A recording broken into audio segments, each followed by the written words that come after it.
to East Dundee's regular board meeting dated Monday, October 16th, 2023, 6 o'clock. Catherine, will you take the roll? Trustee Mahoney. Here. Trustee Coonsey. Present. Trustee Britton. Here.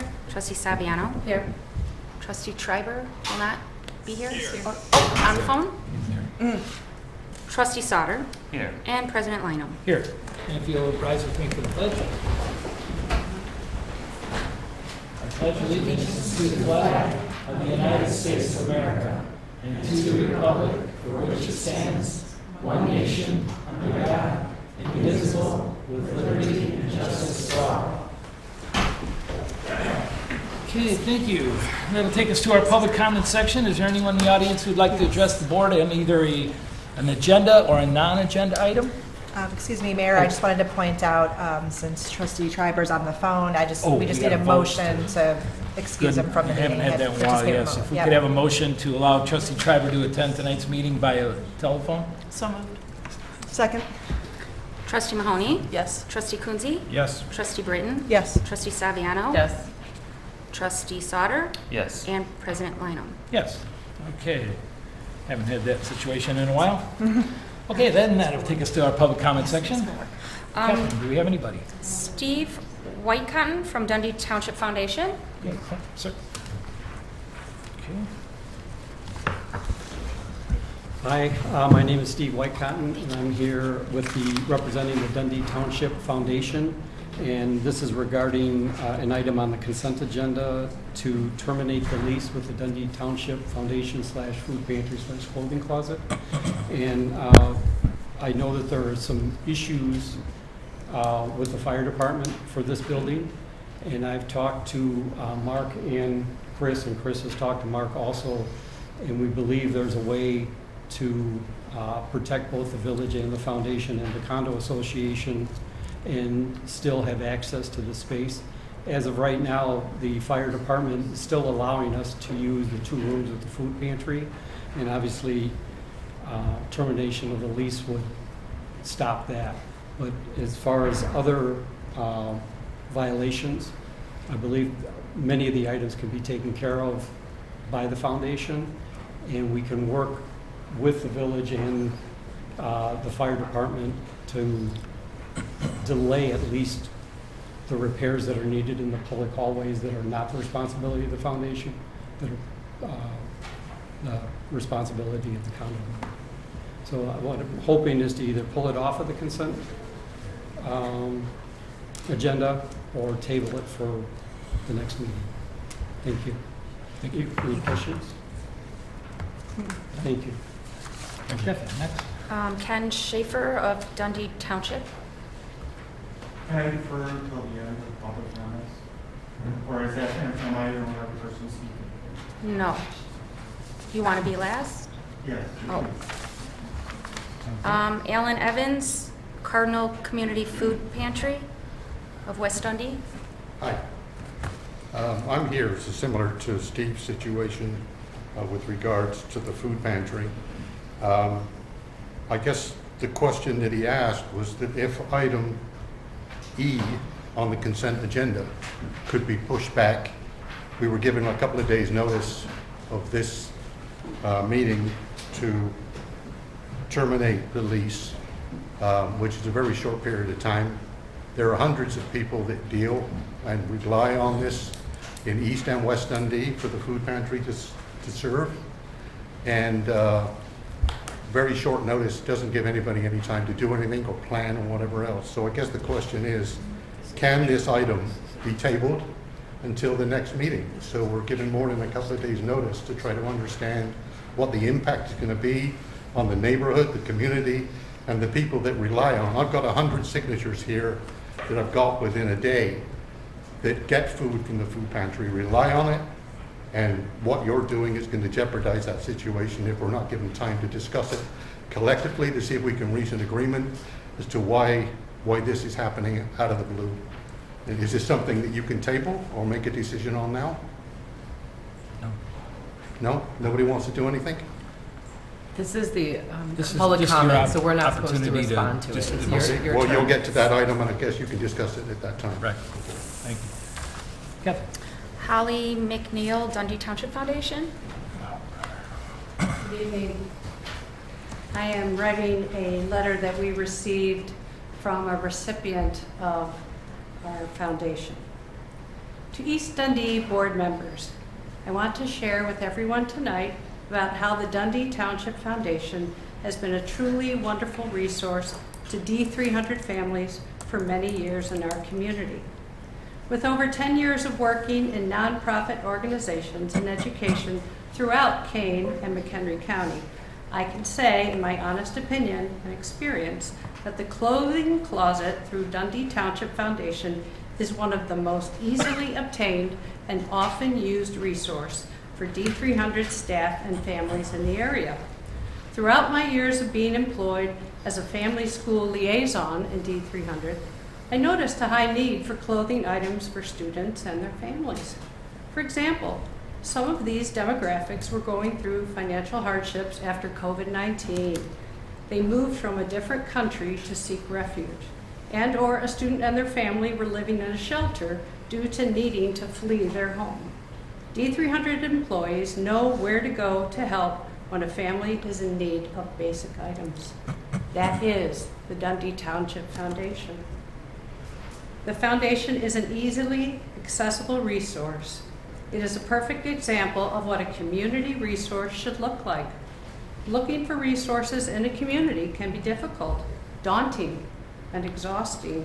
Due to the commitment of this organization and their volunteers, this community has been able to provide donations for families in Carpentersville to have a furnished living room and dining room, as well as families from Dundee, Carpentersville, and Algonquin have been able to receive winter clothing items, and any student who attends a D300 school can rely on their school staff to provide needed clothing items any day during any season of the year. As a community, let's give back and support the Dundee Township Foundation, like how they support D300 school staff, families, and students every day. Together, we can help this gem, like how they have been helping our community thrive and building hope for many years. Thank you. Thank you. Ken Schaefer, Dundee Township. I don't know, I'm just here. I am a Dundee Township trustee. We reside in that same building, and I express my only concern is just some of the safety issues that were expressed, and I think that we've been dealing with these for the last 2 years. So I'd just like the board to take that into consideration when they consider this matter. Thank you. That was it? Okay. All right, that'll take us to our consent agenda. If we could have a motion? I guess I'll say we can move item E out of the consent agenda. I don't have a problem with that. Okay. Second. So I'll make a motion to approve the regular village board meeting minutes dated September 18th, 2023. Move to accept the warrants list in the amount of $170,735.26. I will move to approve a resolution authorizing the village administrator to enter into an engineering service agreement with Baxter and Woodman Consulting Engineers for a lead service line inventory in an amount not to exceed $39,968. And I will move to approve an ordinance approving a preliminary planned unit development plan and rezoning for Pal Land LLC and Pal Land 2 LLC located in the M1, R1, and B3 zoning districts of East Dundee, Illinois at the Terra Business Park Phase 2. I'll second. Trustee Mahoney, Yes. Trustee Coonsey, Yes. Trustee Britton, Yes. Trustee Saviano, Yes. Trustee Triber, Trustee Sauter. Yes. Okay, then let's go to item E. Someone should move in second. If we have a motion. Yeah. I'll make a motion to approve a resolution authorizing the termination of a lease agreement between the Dundee Township Foundation, Inc. and Village of East Dundee in regard to the use and occupancy of a portion of the Summit Square, 611 East Main Street. Second. Okay, so Erica, do we have any new information on this, based on any conversations you've had in the last week? I did speak with Steve Whitecotton today from the foundation. He did convey that he had spoken with the fire inspector and that he thought that there was some things that they could address that could be worked out. I have not had a chance to speak with the fire inspector to verify that or to understand the depth of those concerns. And that is all I have for new information. Okay. All right. I guess, what would be the harm of tabling this for until the next meeting in your assessment?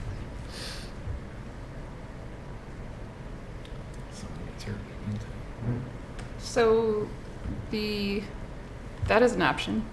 The sort of, I guess I would defer to our legal counsel on this. Good evening, Kelly Gandersky, Village Council, for the record. My understanding is that the fire department has advised the village that it is unsafe for any individuals to be in those units. And if that is the case, my concern would be we wouldn't want anyone getting hurt inside of those units because that would be liability issues for the village. Whether or not these items can be addressed in 30 days, I don't know. We'd have to hear from the fire department as to what the course of action, what of those violations create a life, health, and safety issue such that the building should be vacated. And I did speak to the foundation's attorney on my way up here. He conveyed the same information that Erica received. My response was, do you have something in writing from the fire department saying something could be worked out? It's okay to occupy those units. I don't think that they did. So that's kind of where we are. My concern is that anyone would be in those units if the fire department deems them to be unfit for occupancy. Well, I guess so we have conflicting information, essentially. I mean, we have them saying that they've talked to the fire department and worked something out, and us saying we haven't been able to verify that with the fire department, right? I spoke to the fire department when the report first came out, and they conveyed that the 6 of the 8 classrooms should not be occupied under any circumstances. They conveyed that the 7th and 8th classroom should not be occupied either, but then in the context of wanting to work something out or allow for some temporary occupancy while we're working something out, that they would allow it, but under regular circumstances they wouldn't. Now, of course, they wouldn't want to put anybody at risk. And so it was, the conversation was like, this is serious. We need to address these issues. And the issues are not confined, like we can't look at the situation in the vacuum of the 8 classrooms that are currently leased. We have to look at this issue in the context of the entire building. And even if there is something worked out where the rooms that are licensed the issues there are resolved, we don't have resolution to the issues that exist in the common area that the public has to access the spaces in question through. So, we're having a board meeting at the end of the month to talk through those issues. But those issues are substantial, and there is no current funding mechanism to fund the improvements that are necessary to bring that building up to code. So that either means a special assessment on the part of all unit owners, or that means a massive amount of investment on a building that we're trying to sell. Right. So we don't have great options. I understand the predicament. The foundation does great work. We all understand that. But we also understand the position that we find ourselves in today, which is a very unenviable position.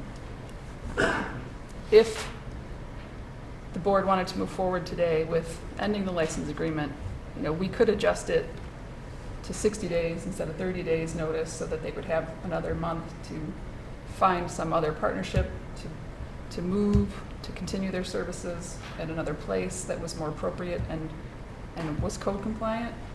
That's one option. I think that's a good option. Other than that, I haven't come up with any other brainstorms that can help us in this situation. Okay. Right, because it sounds like we're trying to exit out of this building and not wanting to be landlords for this space or even own the space anymore. So that just complicates us getting out of the property. Yes, it does. Liability-wise, doesn't the foundation have Accord insurance? The license agreement requires them to have insurance, yes. Both not in. We'd still be liable for the The pass-through The issue space. is the village is on notice now yeah. of the violations, and that's pretty serious. I wonder too, though, if based on that, could, in the event of any sort of accident, an insurance company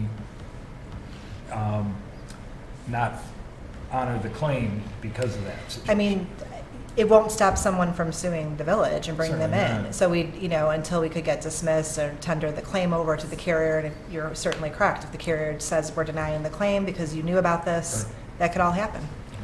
Okay. So would the extending it 60 days be a liability risk that in those 60 days that we, like, are we terminated the lease and then 60 days they have to leave, but if an accident happens then we wouldn't be liable, or we still would be? I think you're dealing with two issues here. One is the occupancy issue, and the other is terminating the licensing agreement. Mhm. It sounds to me like under no circumstances, based on what I've learned, should anyone be in those units.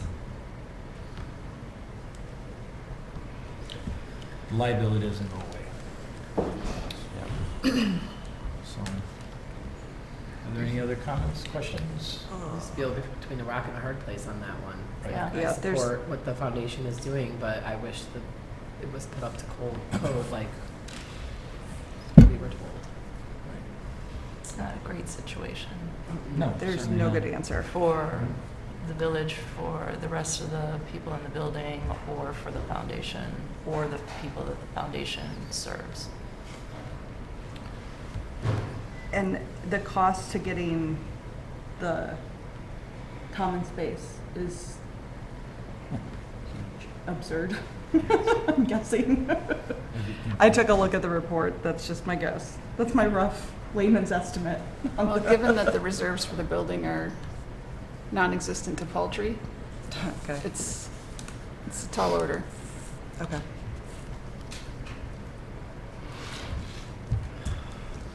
Questions? No? Catherine? Do we want to, if we wanted to extend this to 60 days, do we need to read that in, or Somebody would need to make a motion. It extends to give more liability. time? Well, I want to be clear, though, if you extend, I still don't, my opinion is there shouldn't be anybody in the units until the Right. fire department clears that up, says that that's okay. Right. So Which- that would halt their operations during that time. I would imagine, yeah. Well, Well, I would suggest if there is a desire to make a motion to extend it to 60 days, we're clear that it's just for rooms 7 and 8, which are the only two rooms that the fire department has said could be temporarily occupied. I see. Which still allows for the majority of the services to be provided in those 60 days. I guess my question is, then, I guess I don't have a question, I don't even know. Okay. My head hurts, okay. Okay, well, we have a motion on the floor to Oh, I'm sorry, go ahead. to terminate this license agreement, so if there's no other questions or comments or whatever. I would extend a motion to, I would put forth a motion to extend that to 60 days instead of 30, to give them more time to exit out of the building. I'll second that. And only occupy. And only occupy the 2 rooms that are valid per the fire department. And only after they're cleared by the fire department? Only or are after those the- two yeah. cleared already to, I don't know, we have to touch base with them again. They're currently cleared for 30 days, so we'll just say, and verify with the fire department that they can be cleared for a second 30-day extension. Okay. I guess dependent on that. I would say 60 dependent on that assessment. Okay. Is it possible to make one suggestion, or is it not possible? Sure. I think there's one option Go ahead. that would be viable that we're not thinking about. No, we're just about to have a vote. What is that? No, go ahead, please. Because you could table it for 30 days and then do the termination 30 days from then. It would still be the same 60 days, but it would be an automatic termination of the lease if we could come up with a compromise for the fire department. It'd still be the same 60 days, but it wouldn't necessarily guarantee the termination in 60 days. Just a thought. I think unfortunately, it's not just the rooms themselves, it's the common space as well. And that's, And my discussion with the fire department is I think we can work that out also.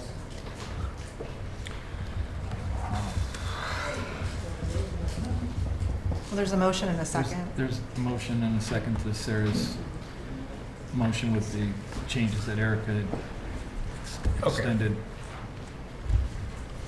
We ready? Catherine? Trustee Mahoney? Yes. Trustee Coonsey? No. Trustee Britton? yes. Trustee Saviano? No. Trustee Triber? You said yes. And Trustee Souter? no. So the amendment fails. I would make a motion to table this just until the next meeting, at which time I would be prepared to go ahead with the 30 days, as long as we've had a conversation with both the fire department and the foundation, so everybody understands what the issues are and what solutions are possible or not possible. If I may, as someone that is currently in that building, these issues have been going on for at least 6 years that I've been there. Yeah, exactly. I would really like to see something done. We have to put curtains up just to make sure we don't go past a certain area, which is part of the common area. Something needs to be done to fix this and bring things up to code. Yeah, thank you, Andy, it's point taken. There's no second. There was no second. Okay. So there was a motion to table. Was there a second to that? I don't think I heard a second. Second. So there's a second, there was a second to table? Do we understand what the motion is? Because at this point, I'm lost. What was your motion? To table till the next meeting. Table till the next meeting. Catherine? Trustee Mahoney? Yes. Trustee Coonsey? Yes. Trustee Britton? Yes. Trustee Saviano? Yes. Trustee Triber? No, he said no. And Trustee Souter? Yes. Okay. All right. To be clear, there's only 2 rooms that are available to be occupied at this point, so this is strictly And for it's conversation temporary. purpose. Okay. Right. Okay, that'll take us to our other agenda items. Item A is a discussion of the downtown truck traffic evaluation report prepared by the transportation and parking consulting firm of Koenig, Lindgren, and O'Hare, Abuna Incorporated. So if we have representatives from that firm.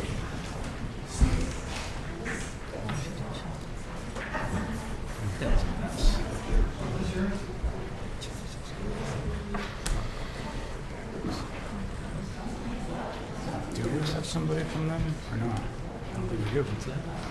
Is there somebody from the firm here? I don't know.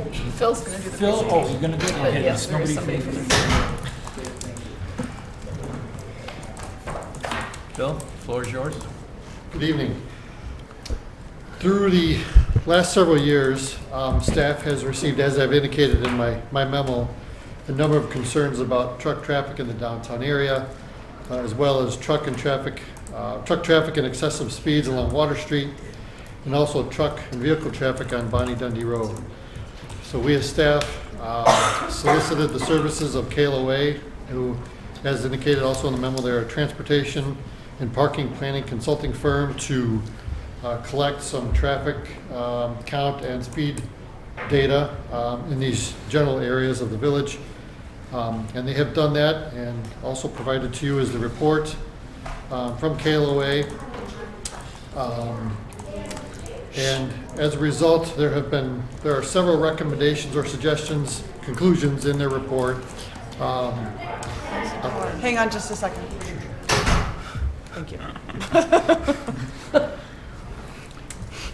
So I'll just talk through some of the bullet points in my memo. The first one are truck and traffic routes.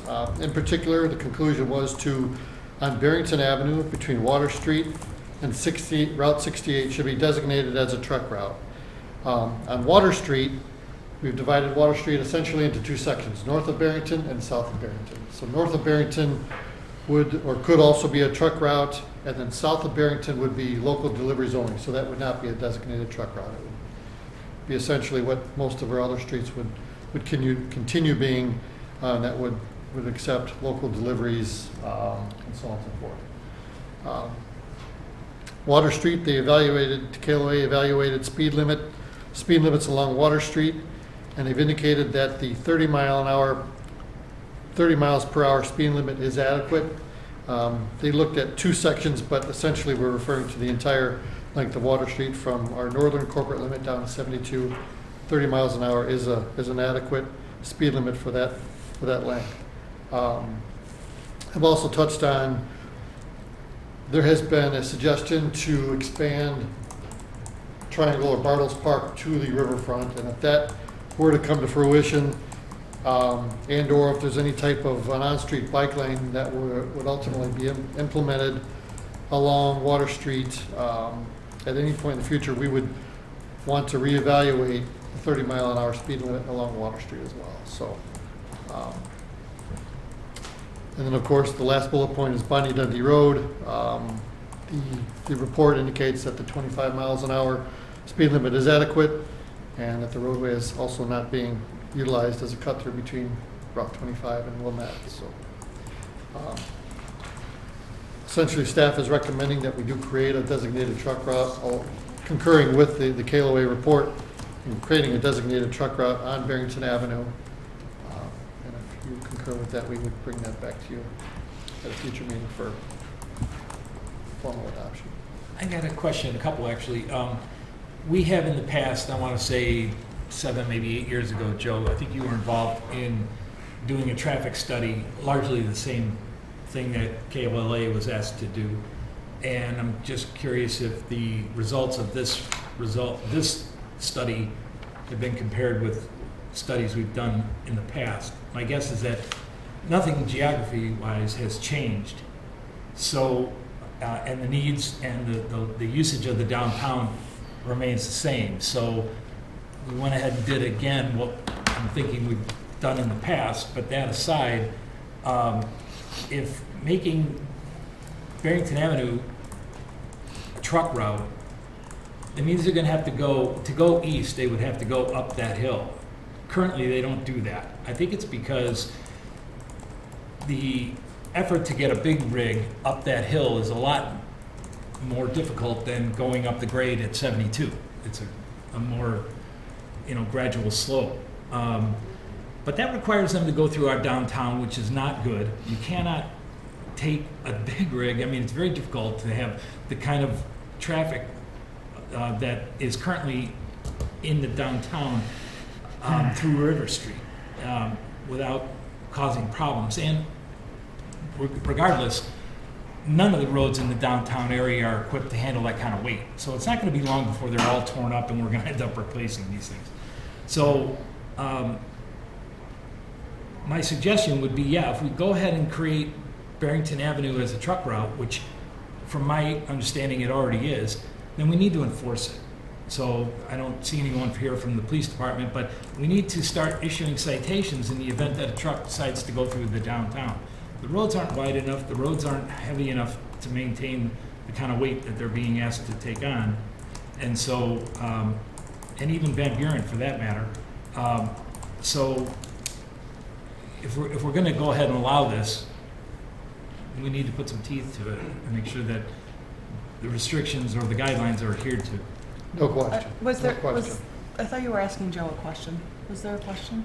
Well, no, do you recall having done, I want to say it was back when Bob Skurla was still here, we had done a study, because the result of that, in fact, was the accommodation shown to the organization that's down here by widening the curve, just kitty corner to this where we're sitting now at Barrington and 3rd. I thought that was enormously accommodating, especially since we, one, didn't have the money, and two, don't want that kind of traffic down here to begin with. But that was what we ended up with. And so what I'm wondering is, do you recall doing a traffic study? I don't remember a traffic study. We did a speed study On water? We've done that, yeah. They're coming up with the same conclusion that the speed is Right. fairly posted. Yeah. At the corner here, I know they widen out the radiuses to allow for tracks to make that, trucks to make that maneuver. Right. But you kind of need to accommodate that because you have an M1 zoning district, which in essence you're going to have trucks in that district. So. Right. Do I have a comment? I really like the idea of not having trucks around the intersection of Water and 72 because that's dangerous on a good day, and with the semis, it's not. It's crazy. And half the time they're trying to turn left onto 72 from Water, which you're not supposed to do anyway. It's insane. But I mean, I guess we're in a situation where like there's not really a great answer. It's hard to have trucks going down even Barrington through our downtown area. Like, I don't see another option around that, but that's makes me twitchy. It's to be like, definitely, yay! it's Trucks on definitely not Barrington. ideal. And I think that that's the reason that there currently is not a designated truck route in the community, because why would you want to designate a street that crosses through your downtown as a truck route? You wouldn't. Right. In any stretch of the imagination, that would not be something that anybody would ever recommend. But if we don't have designated truck routes, then all streets are truck routes. So Okay. we have this, which comes first, the chicken or the egg? We've been talking with CMAP, Phil and I have been, for over a year about having them help us conduct a regional truck traffic study. And that's really what we need, because we need to find out where these trucks are coming from, where they're going to, because it's not just the one M1 that Joe was pointing out that we're getting the trucks from that currently exists. And, the goal has been and continues to be that that facility gets relocated and there's no longer any M1 in the downtown. But we still have trucks coming from Carpentersville up Barrington, and that's not going away even if we relocate this one M1 situation.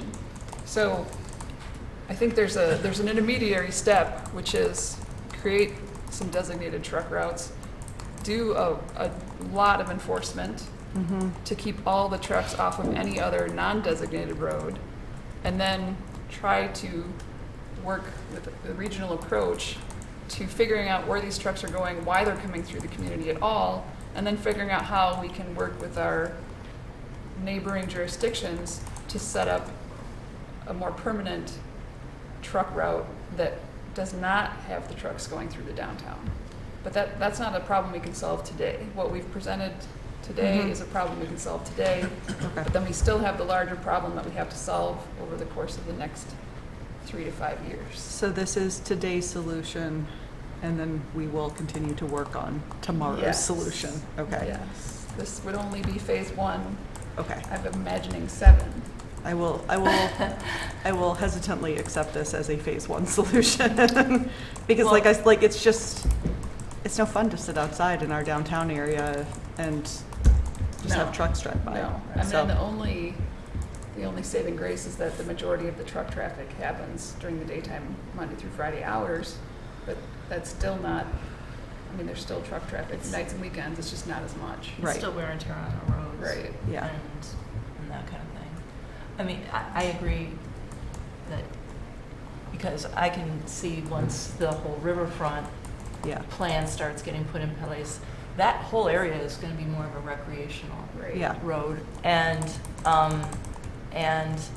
Trucks are not recreational. trucks are trucks not and bikes recreational, don't no. mix. Pedestrian, Trucks and pedestrians don't mix. Yeah, right? pedestrians and truck traffic is No, not a good blend. trucks and baby strollers, okay, I'm gonna tug at Yeah, the let's- heartstrings here, don't mix. So I could definitely see that evolving and being creative in how we designate that area as more of a riverfront recreation, walkable area with traffic that is, local traffic only or cars. My only other, and I'm sure you guys have probably thought of this, is depending upon where Lion Eyes comes out with their trucks, we can't just block it off at that, what road? It's north of Michigan, whatever that road They is. typically take Third down to Barrington. Oh, they take Third down? Okay. Yeah, typically. Block that off so that they have to go back up, not up Barrington, but up Water Street through, yeah. Oh, I see. Where Which I there's think is also typical. M1, which has got a lot of M1 in that area Yeah. and is more appropriate for the truck traffic. I mean, my guess is that's I don't probably want what to they push our do. problems on somebody else, but. I'm guessing if they come out on Third, then they Mhm. hit Barrington and then do exactly what we're proposing, which is Barrington and then north on Water.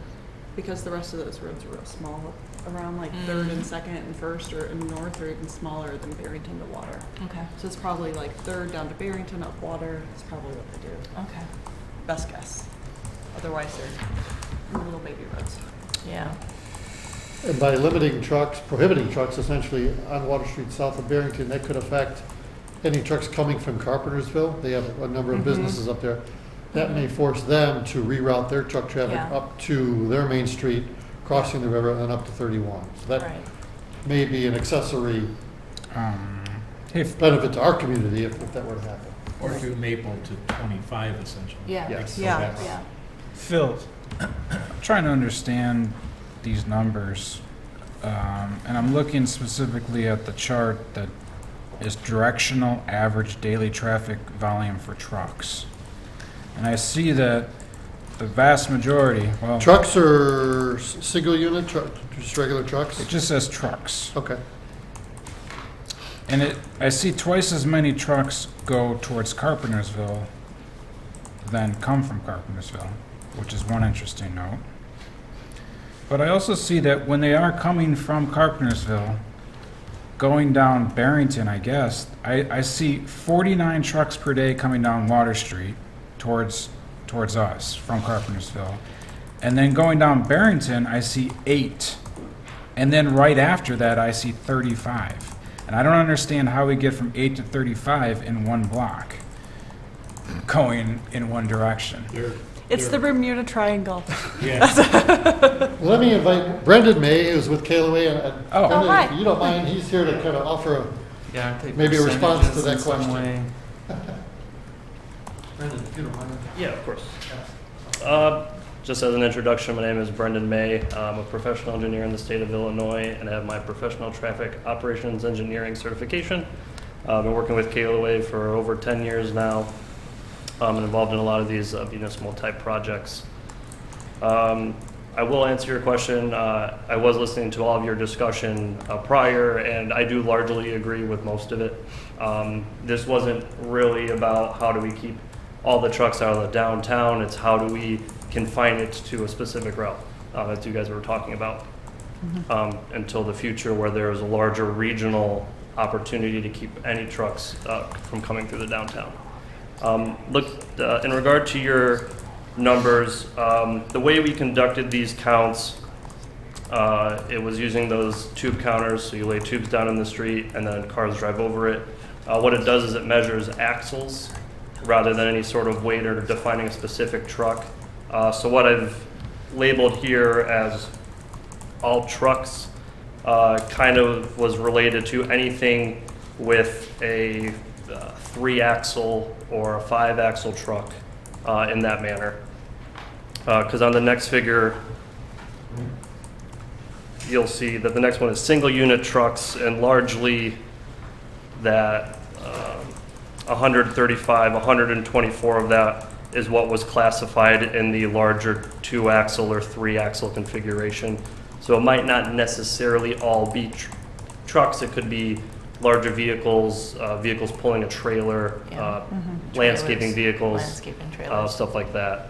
So that's kind of where the large truck numbers come from. So that's probably where some of that inconsistency comes, is if you have some of those larger axle vehicles that may not specifically be a truck, that are not necessarily using Barrington.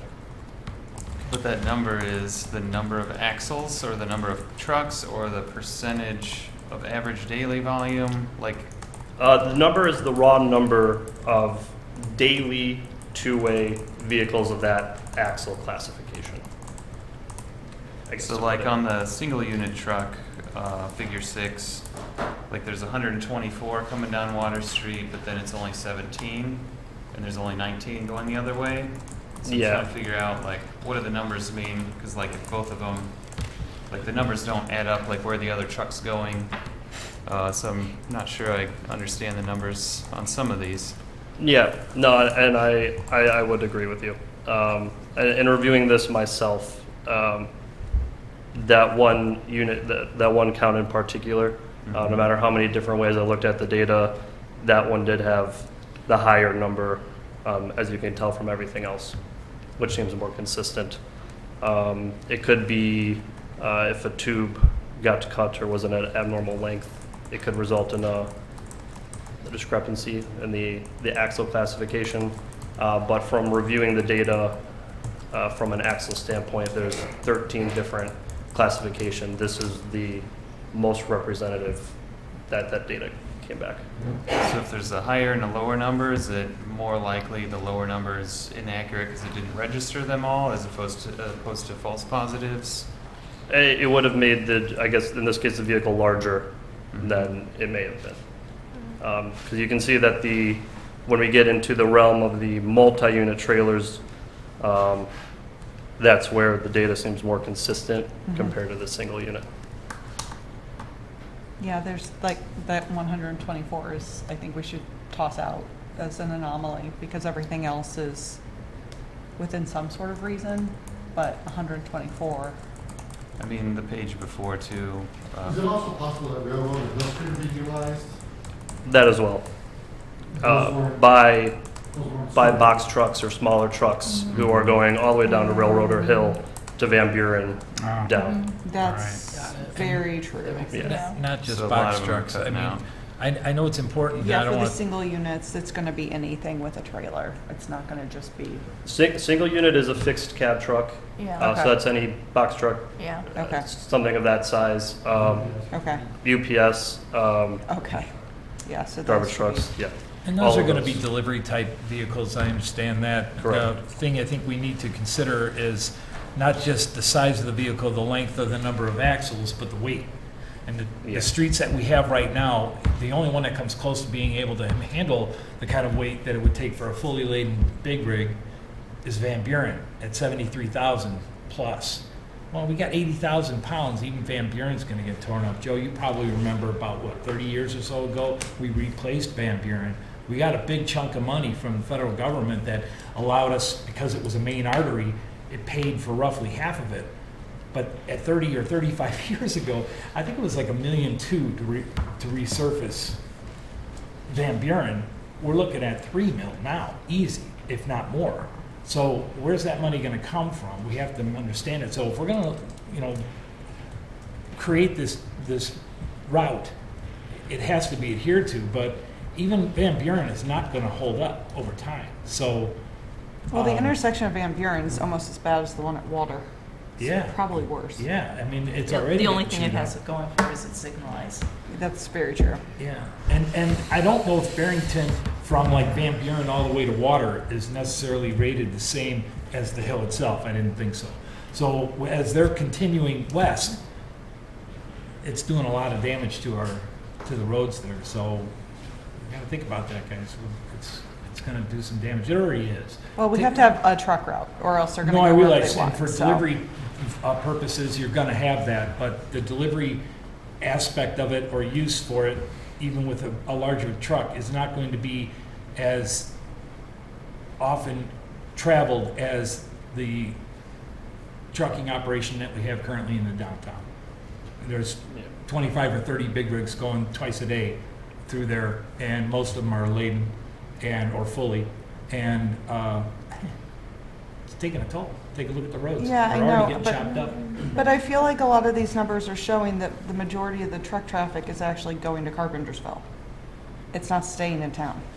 And So that's okay, but that's a huge, that's what we're trying to contend with right now is what's the route to have trucks that are in town. That's why I was asking, like, is this the last solution or is this phase one? And I'm very happy to hear it's phase one because phase And one is largely- give them a way to go, right? Yeah, and largely our consideration taking into account turning as well. Yeah. So all the turning from Barrington to Van Buren to then Right. making that southbound left onto Main Street. Yes. That takes up a lot of real estate itself as a truck, whereas the intersection of Barrington with Penny is a much larger intersection and it's skewed more towards 25, which is the state classified truck route.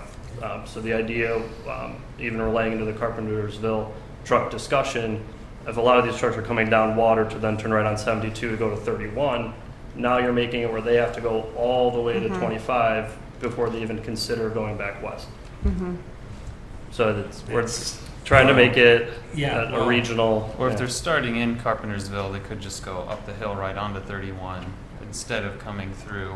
I think if it's a little less desirable because they can't take the preferred route all the way along Water Street, and we Right. can enforce that, then they maybe don't want to go up Barrington Avenue, so they're instead gonna not jump towns and just go right to They're gonna 31. just stop going Right. that way, Yeah.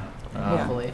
Yeah. So I think this would help reduce and make it less of an appealing cut-through residential area so that they do go straight to 31 or up to 25 through Lake Marion.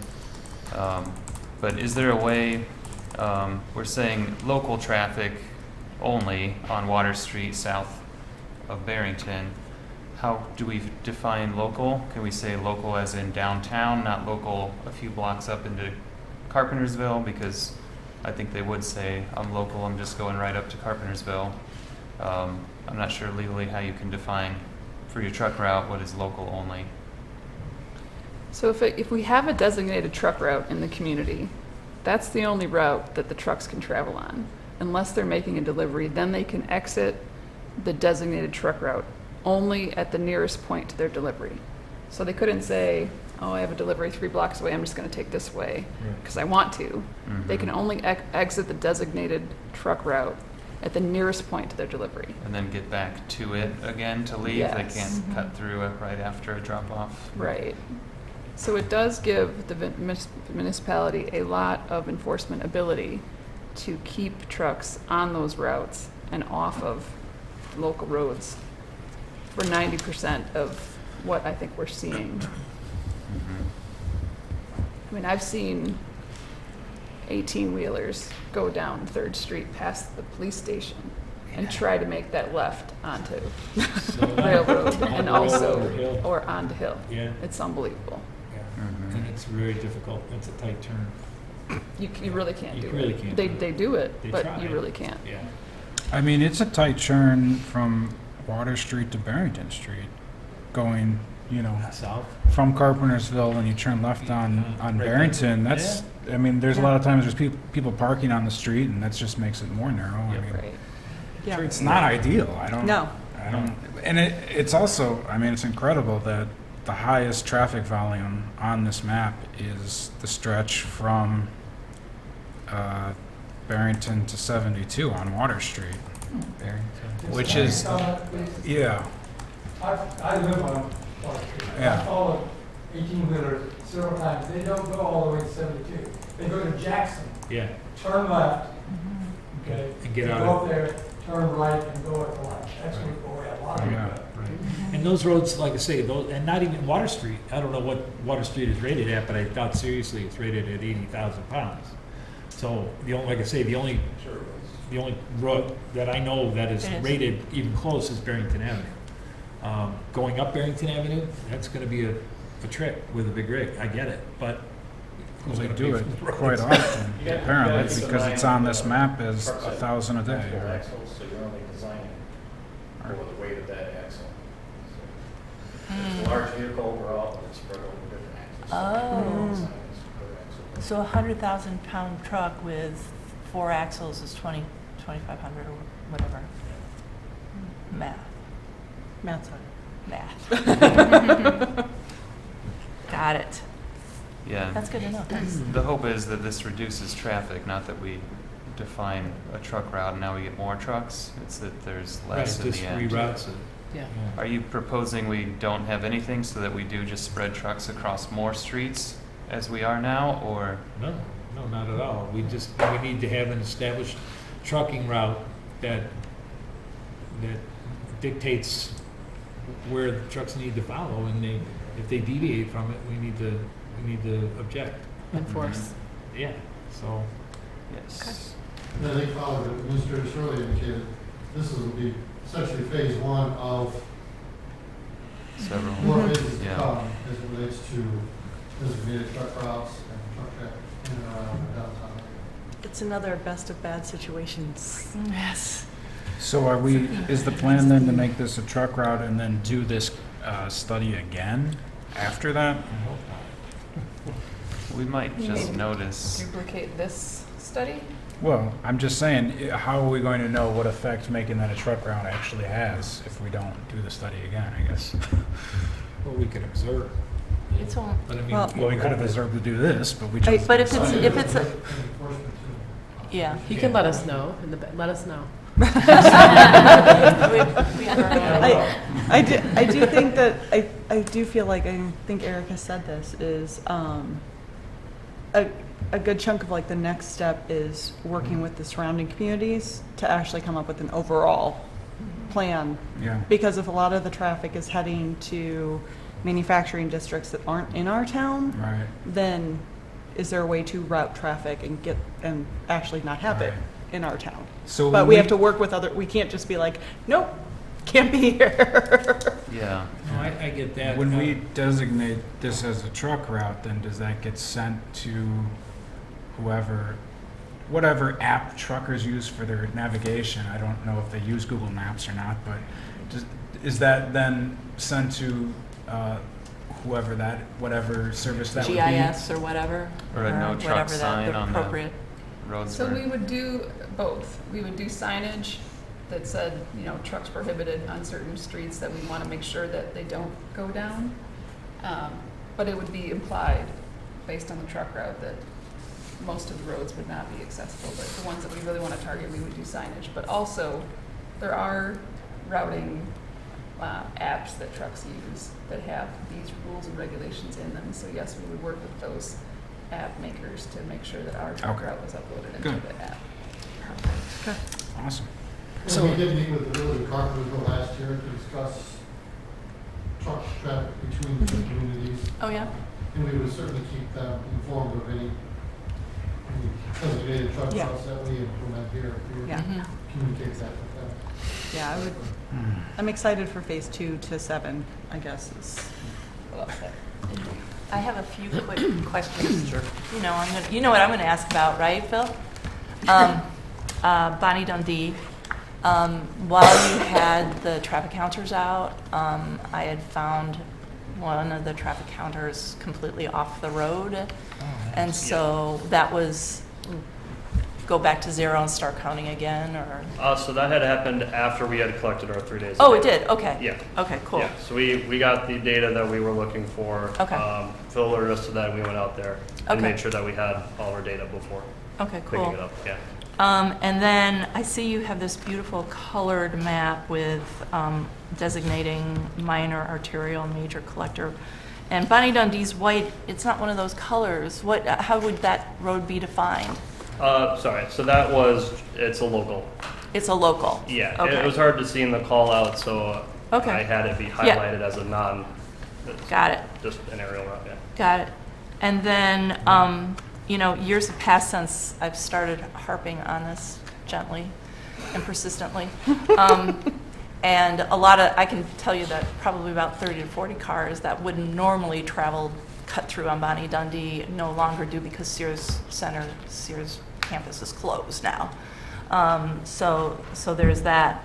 And thank you, Phil, for putting up the no truck sign down up at the top near Council Hill. But, as we look at what we're doing for signage for water south of Barrington, further clarifying it as local traffic only, local deliveries only, that type of thing. And then one more question for you. Sure. School buses, how are they classified, and are they classified as truck or as something unto themselves? It's probably Sounds- lumped in with the single unit based as the axle distances. Right, okay. All right. Buses it's where it gets difficult because they are in themselves a heavy vehicle, but they're not doing any commercial Right. activity. Yeah. Right, and they're wide. So that goes into that whole other safety issue with buses being so wide on Bonnie Dundee that doesn't have the 11 feet. It's too narrow. And the bus accident we had just earlier this spring with two buses trying to pass and closing down the street and frightening a lot of parents. So I don't know if that's something we need to talk to the school district about, or the bus. It's not the school district, it's actually the bus company.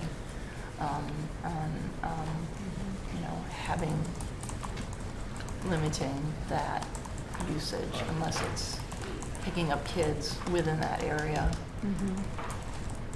So that's all I had. Thank you. Okay, anything else? Anybody? I guess I do have one last question, I'm sorry. Is there a reason why on our truck route we can't just eliminate Water Street from Barrington to 72 altogether? Barrington to 72. I think that's And just have it go from Barrington to Water Street towards Carpentersville? That is what it is. That's what we're proposing. That's what it is. Well, that's not how it's marked up on this map, that's the only reason I'm asking. Oh, I see. You're right. There's a call out for that would be the route to be utilized for local deliveries. But we could certainly update the map to remove the orange Well, I mean, lines. if that's, I don't, Yeah. need it as an exercise, just to upgrade the map. But all I'm saying is, so we are gonna have, it's gonna be a specialized truck route for just local deliveries, we're saying? So we had South of a Barrington, yeah. separate staff recommendation in the memo that doesn't totally align with that map. So the staff recommendation is to do exactly what you just said. Okay. I agree with the staff then. Yes. Good thing to do. Yeah. I mean, although on figure 9, there is a note, maybe restricted to local deliveries only. I don't know if you saw that off to the side. Yeah. Right, but I guess my question is, if There is an arrow. if there. they're allowed to divert from the truck route to make deliveries anyways, why do we even have to have that designation? Well, if we have a designated route, and I'm sure the chief could probably, or Kelly might be able to weigh in, we'd have to have ordinance to back up anything, any plan or restricted route that we put in place, so we'd have to signify it even though That is it's correct. not currently being used or wouldn't be able to be, so That would be in the next step. we'd have to at least document it. I mean, that doesn't really answer my question, I feel like, but again, if they're making a delivery and they're going to, South on Water. say, Carol's. well, And not even Water is Carol's, like but 0%. like if they're going to where the Anvil Club used to be, they have to come off of the truck route anyways, right? They have to turn onto whatever, Third or whatever to get there. So my question is, if they have to come off of the truck route anyways to get to these specific locations, why do we need this for local deliveries only section to even be designated for local deliveries only? Why can't we just turn that off and say, you stay on these roads unless you have to get off to make a local delivery? I agree, and I think that's what staff was getting at, yeah. Yeah, it When- won't be a truck route, right? When we sent this initially to Phil, the idea was this was the route to keep all trucks out of the core. And then that's where it got further refined to not even include the Water Street segment due to the sightline and curb radius restrictions at 72. Okay. All right. That's good. Thank you. Thank you. Thank you. You good, Erica? Good. Thank you. Step is what to, We will return with the ordinance codifying the truck route and a map, and that will take us a little bit of time, but hopefully we'll have it in the next meeting or two. and would putting together a designated truck route and codifying it require us to get a buy-in from Carpentersville or any other neighboring community? Well, as Phil mentioned, we did speak to Carpentersville about this last year, and also, I feel like one other jurisdiction, maybe West Dundee. Yeah, so everybody's in the loop, but we will, refresh that conversation, make sure that we're still all on the same page. Yeah, I'm just wondering, because if we go ahead and set something up, but they don't buy into it or cooperate with us, then we're kind of swimming against the tide, so, Right. okay. Kelly, can we make a motion for items B and C together? Do we have to separate those? Yes, unless anyone has a reason they don't want to do that. Do you have a problem with that, Erica? Nope. All right. I will happily make a motion to approve item B, a motion to approve an ordinance authorizing the acceptance of a real estate donation agreement parking lot next to 110 Railroad Street, East Dundee, Illinois, and to approve an ordinance authorizing the execution of real estate sale agreement and purchase of real property and lease back of property on 110 Railroad Street. And I will happily second that. We're all like, Yes, happily. I'm sensing that you guys are not excited. we're upside down. Does anybody have any questions or comments, discussion points on this? I think everybody seconded it, so. Catherine? Trustee Mahoney? Yes. Trustee Coonsey? Yes. Trustee Britton? Yes. Trustee Saviano? Yes. Trustee Triber? He's off the line. Oh, he's off the line? Yeah, he had to go. Okay. He'll be And back. Trustee Sauter? Yes. Okay, that'll take us to item D then. Request for funding and authorization. To add one part-time FTE as a full-time employee, as a village employee to staff the depot for the remainder of 2023, and authorization to create a depot council. So it looks like it's not a motion, Right. Yeah, it's just it's just a, a request. right, so Erica, can you just kind of give us a brief rundown on this one? Do they still need to make a motion to have the discussion? No. Okay, great. So the Community Events and Depot Committee met last week and discussed this item. So we had initially done an RFP looking for interested individuals or entities to operate the depot. We did get three responses. Those were reviewed. One was suggested to move forward with. Ultimately, the applicant had to withdraw. And the other two were not deemed viable. So that left us sort of brainstorming what to do. And the suggestion was to create 2 part-time positions to staff the depot, which would be employees of the village, not a contractual relationship as currently exists. So there could be,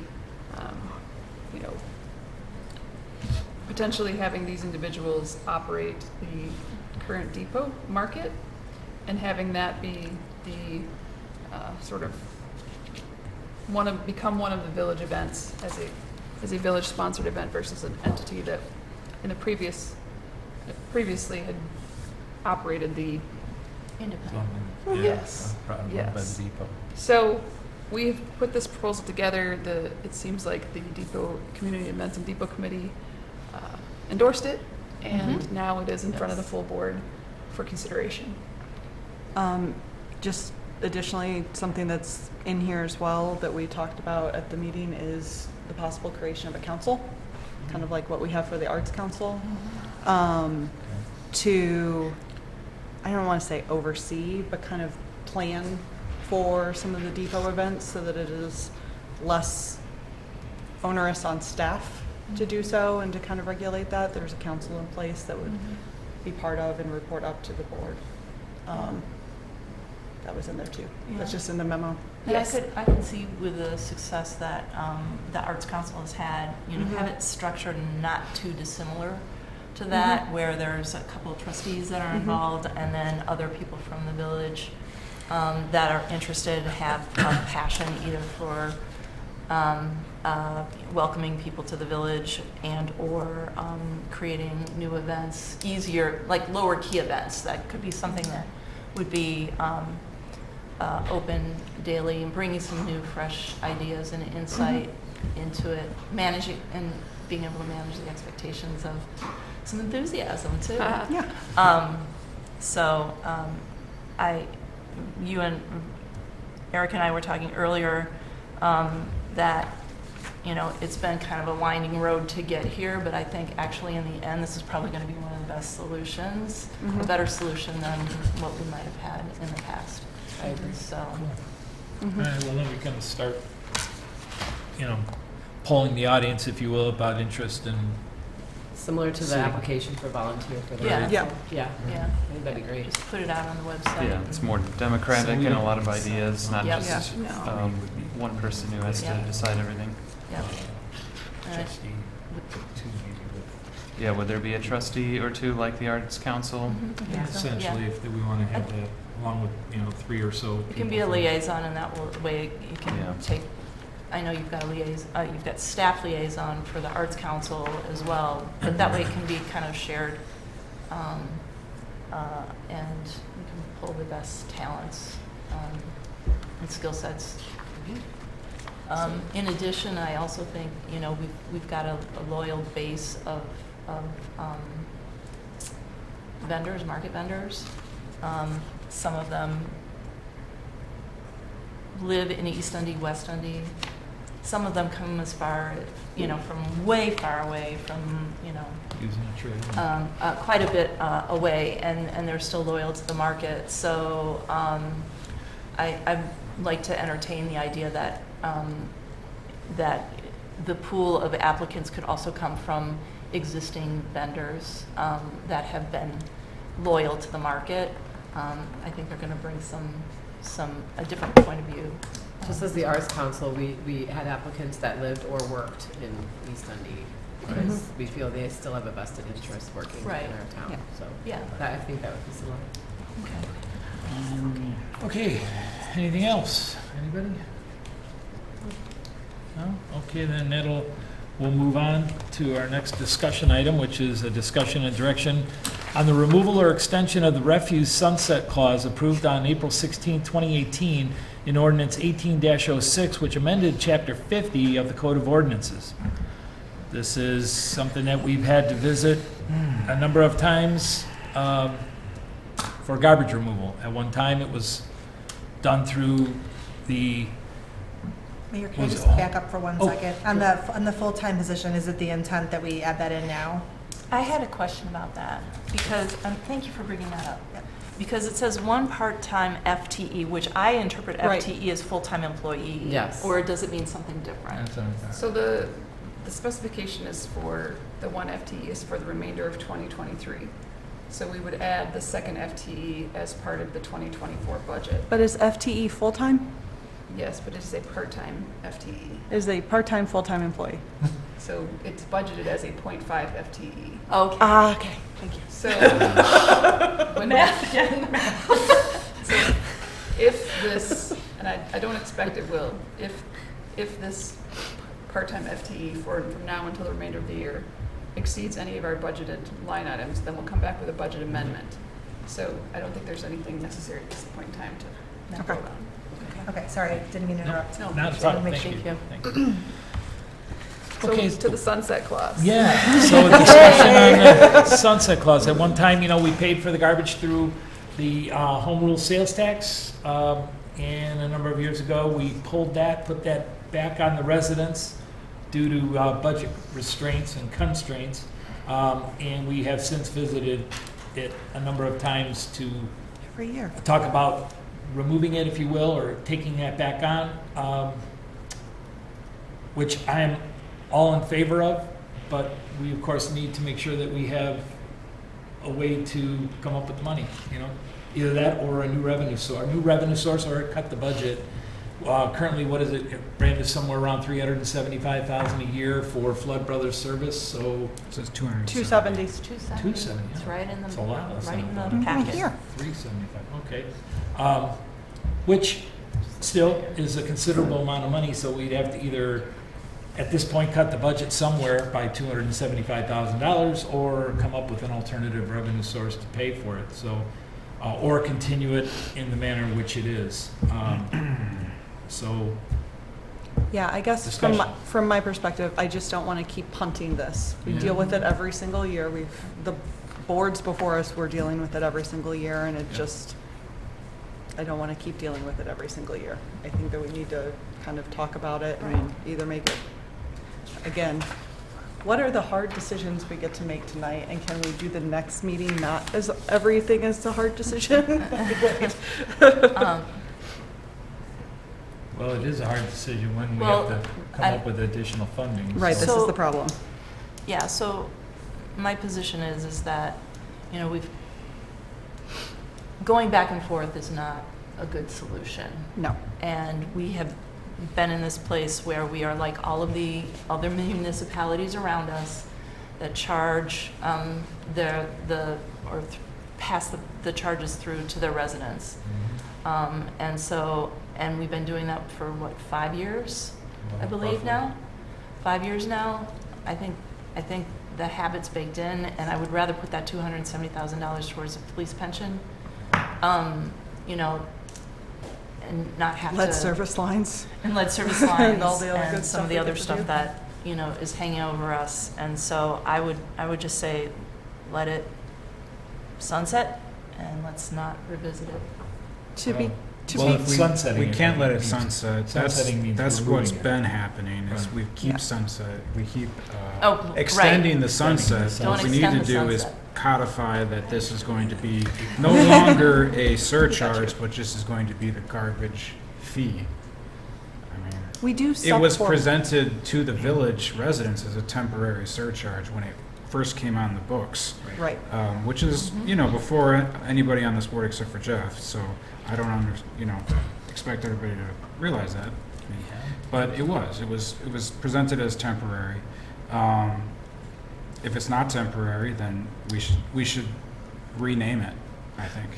I agree, but I would like to at least make one final attempt to budget and see what we can do to come up with the way to take this on, or if it, not all of it, perhaps half of it. And Well- if we were to, because we did, I think it went from $39, $39.95 or something like that, down to $34,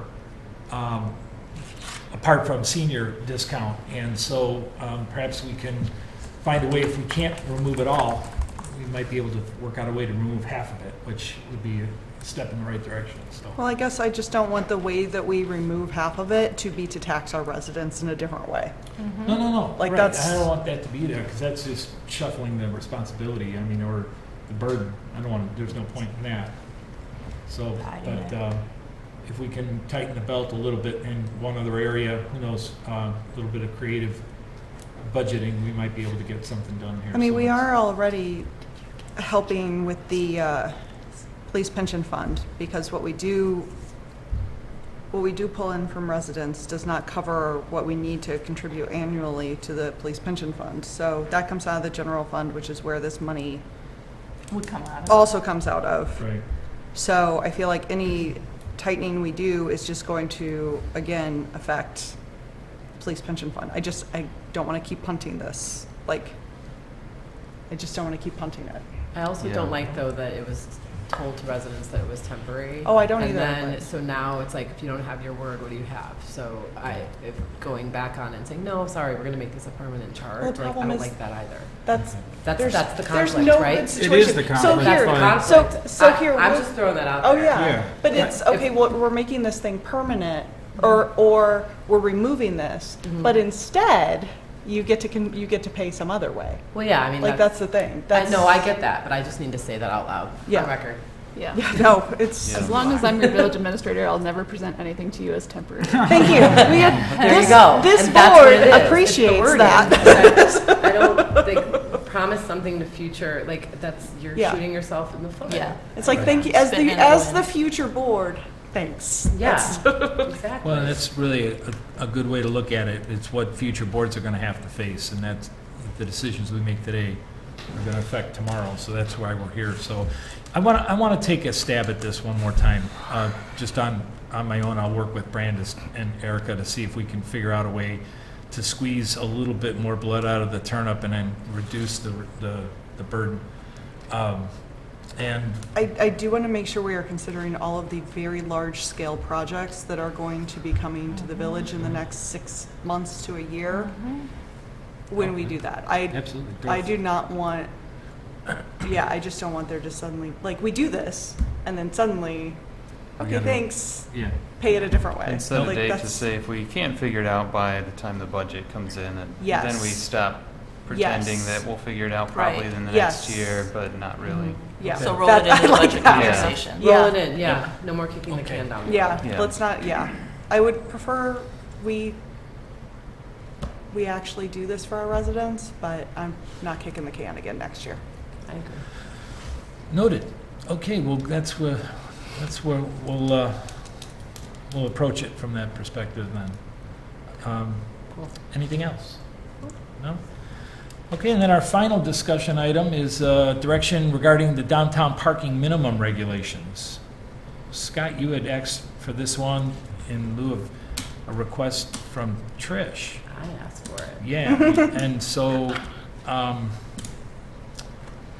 Yeah. it was Hit me interesting with it. reading. I get it, but I would really like to ask you, I mean, with a town like ours that is facing a critical parking issue, Correct.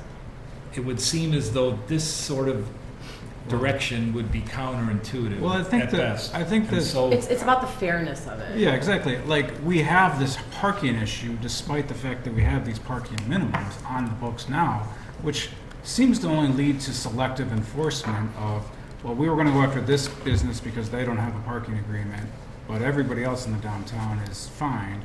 It just seems like all it is a tool to pick and choose who we want to enforce it with. no, rather that's than- exactly what we don't want to be doing, and so we Right, don't want to be that's what I'm saying. customizing government by saying that, you know, we're gonna change the rules to accommodate a certain individual or entity. That we can't do.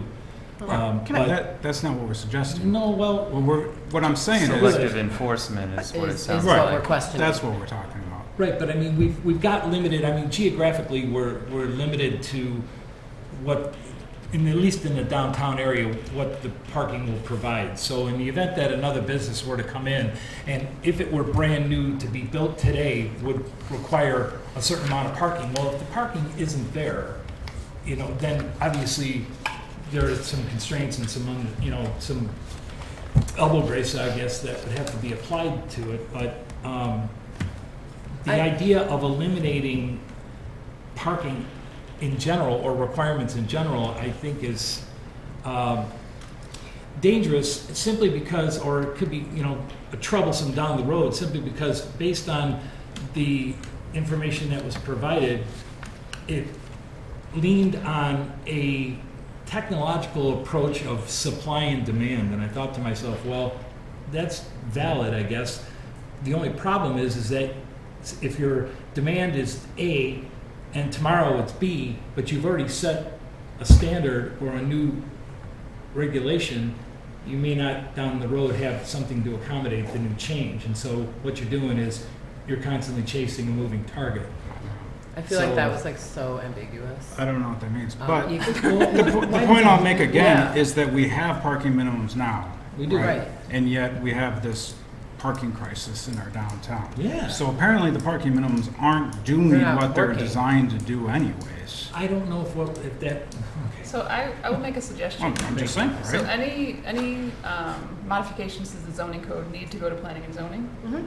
And so if you want to give staff direction, we can do some research and we can bring it to P&Z and then they can have vetting of it and then they can evaluate existing conditions, evaluate what potential changes could help or hurt, upside, downside, and then they could make a recommendation to the village board to codify any recommended changes or to leave as is, depending on whatever they come up with.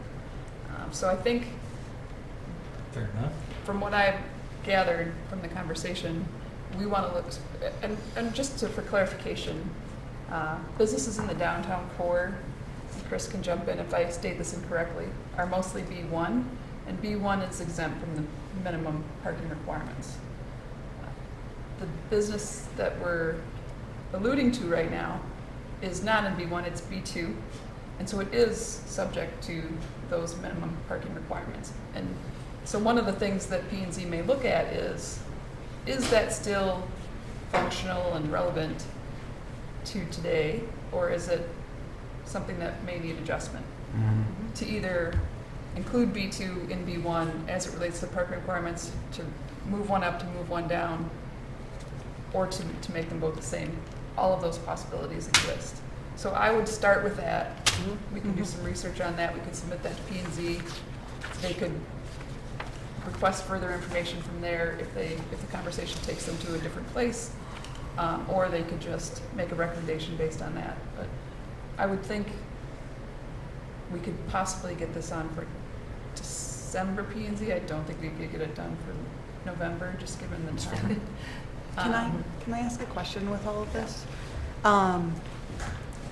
So I understand the zoning districts and all of that and how that applies, but we, not just for our businesses, but also for our residents, we have code that applies to buildings that predate the code.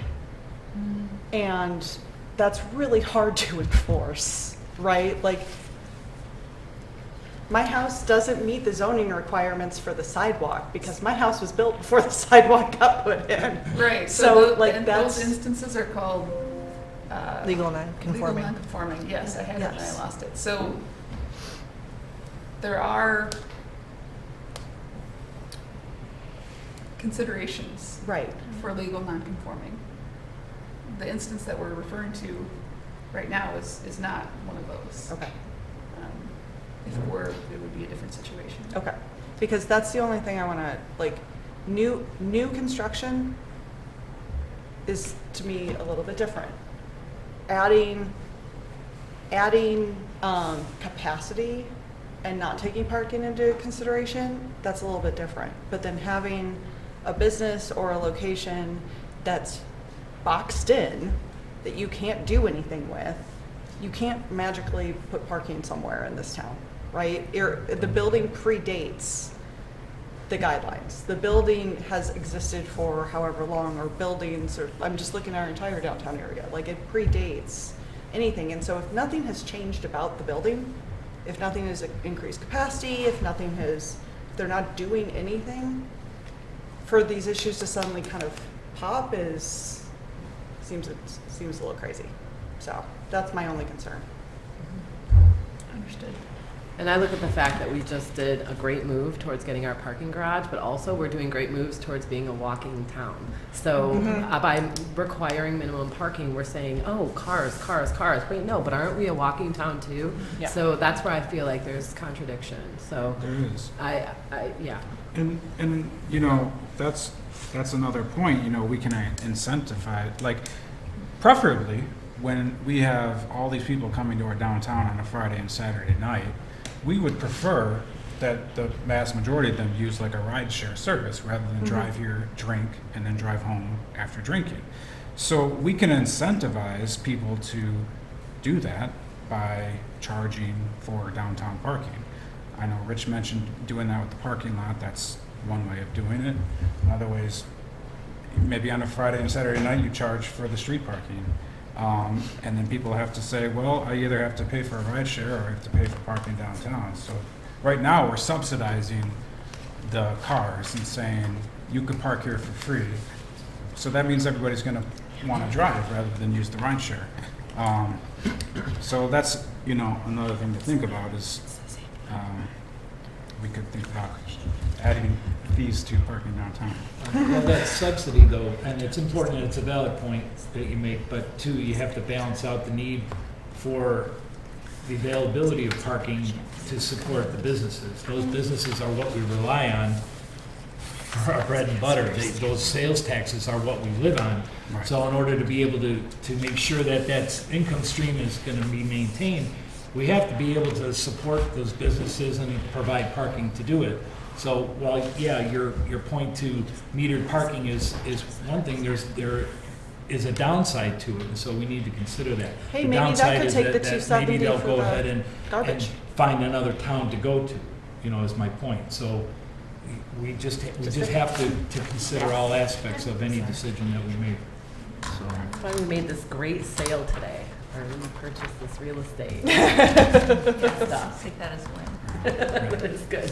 And will the next, I like the idea of planning and zoning, reviewing it and looking at, because we have the B1 area, the downtown, kind of stops right at Main Street. So if you're on one side of the street, you're not in it.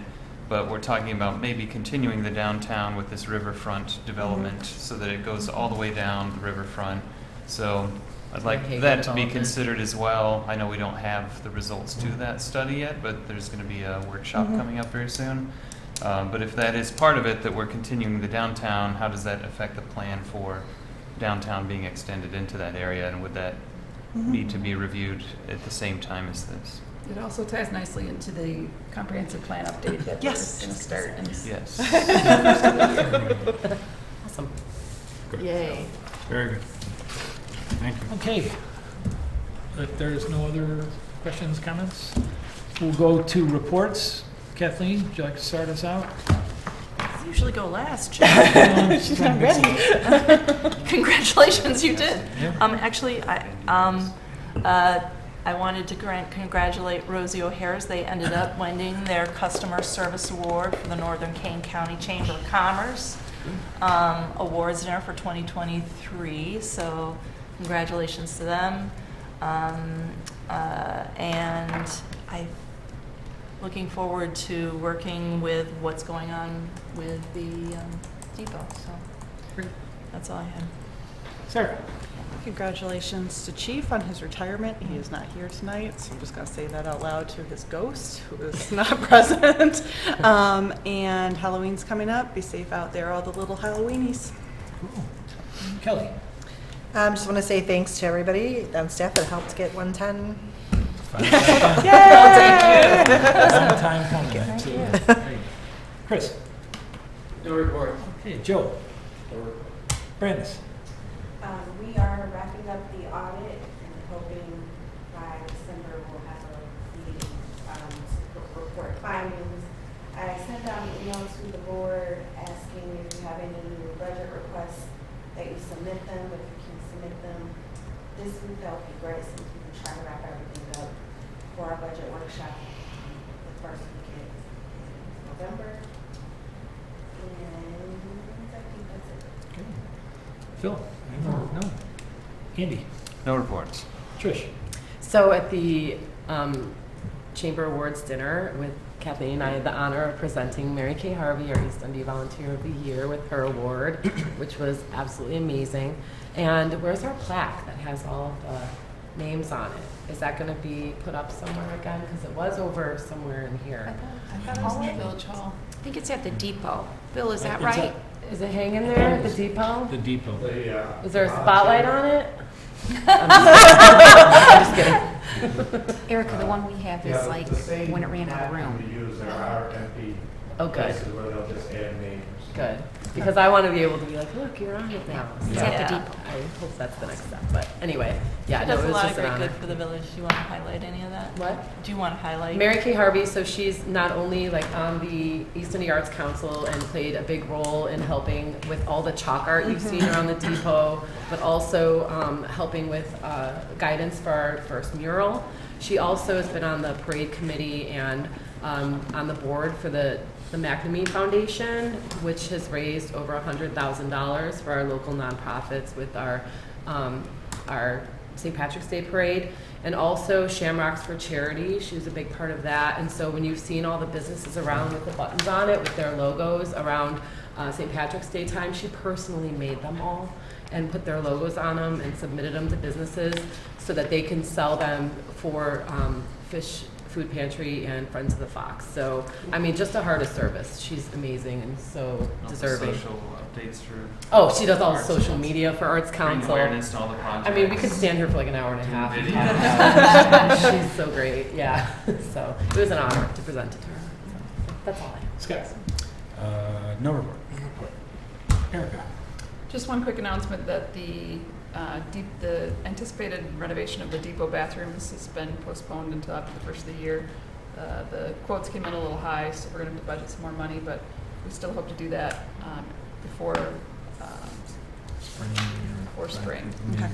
Yeah, but we had originally carved out the time to do it between Oktoberfest and Dickens and Dundee, but now we're going to have to move it to try to get it in Is there January. a floor plan that shows what we're trying to do? Yes, Phil can send that out. That'd be great. Thanks, Phil. Okay, my only report is to just give a nod to the Public Works guys. They had a pretty massive water main break at Howard Court. Normally you dig a hole, put a sleeve on the crack, and then it plugs it up basically. This one required a fairly good sized section of line that had to be removed and replaced. It took a few days, a couple of boil orders, headache for a lot of the neighbors, me included. But it all got done, so appreciate it. And that's about all I have. So, we are not going into executive session? Okay, then I will entertain a motion to adjourn. So moved. Second. All in favor? Aye. Any opposed? Thank you all. Thank you.